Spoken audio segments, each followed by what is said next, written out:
Imagine two people. They earn the same income. They live in similar houses. They work similar jobs. 30 years later, one has built substantial wealth. The other is still living paycheck to paycheck. What happened?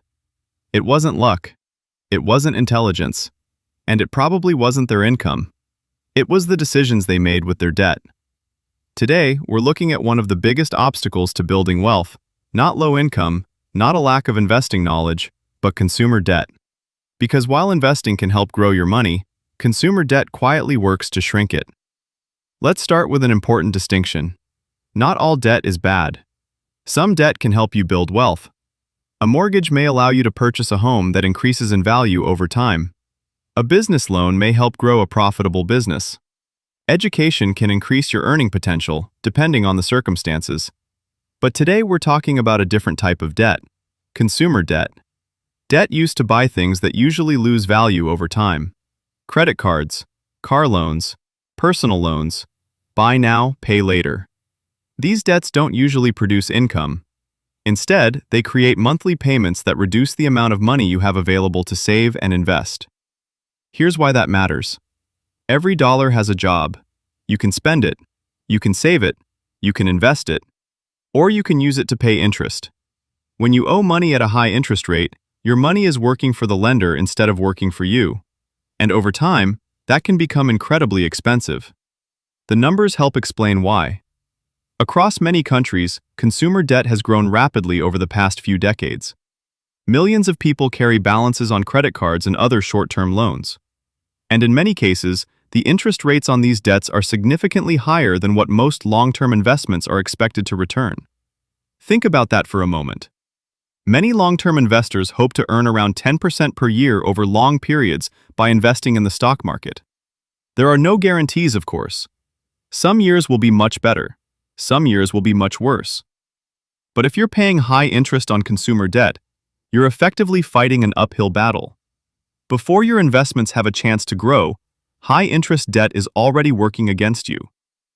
Let's look at a simple example.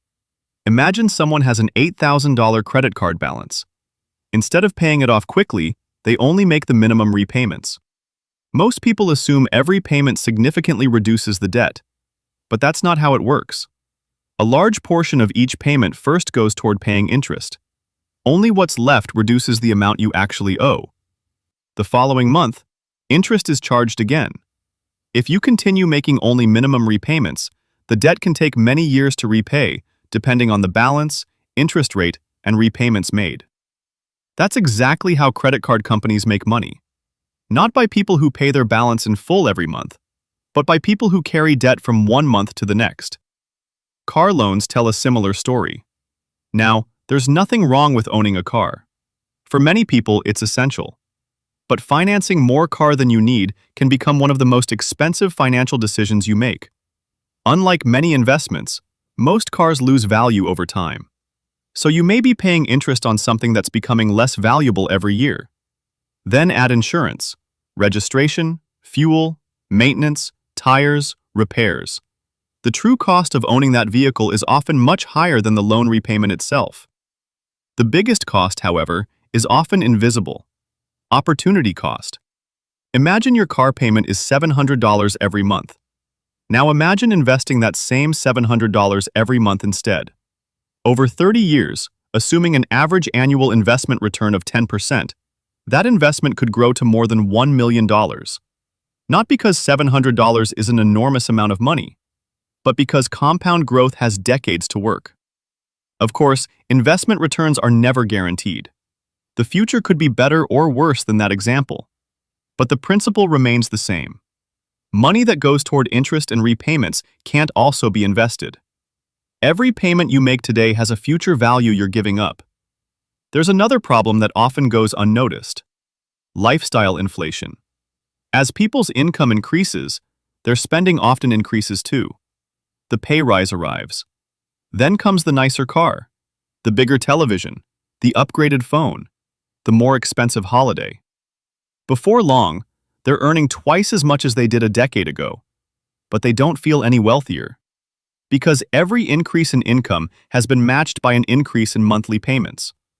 Many high-income earners still live paycheck to paycheck, not because they don't earn enough, but because they've committed tomorrow's income to yesterday's purchases. This is exactly why companies advertise monthly repayments instead of total cost. It's only $20 a week, just $99 a month, interest-free for 24 months. Small payments don't sound frightening, but several small payments added together become one very large financial commitment. It's easy to afford one payment. It's much harder to afford 10. This doesn't mean you should never borrow money. The goal isn't to eliminate every form of debt. The goal is to avoid debt that makes your future poorer. Before borrowing money, ask yourself 3 simple questions. Will this purchase increase in value? Will it produce income? Will I still be happy making these repayments 3 years from now? If the answer to all 3 is no, it may be worth reconsidering. Let's go back to those 2 people from the beginning. They earned the same income. One spent years making payments on depreciating purchases. The other avoided unnecessary consumer debt and consistently invested the difference. 30 years later, the difference between them is no longer subtle. One has assets generating income, investments that have compounded over decades, and financial flexibility. The other still has payments, limited savings, and little room to move when life becomes unpredictable. They didn't start in different places. They didn't earn different salaries. They simply chose different paths with their money. And over time, those choices didn't just add up. They separated their financial futures entirely. Because wealth usually isn't built through one brilliant financial decision. It's built through thousands of ordinary decisions repeated consistently over many years. And sometimes, the biggest step toward building wealth is simply stopping it from leaking away. Because before your money can grow, you first have to stop giving so much of it away.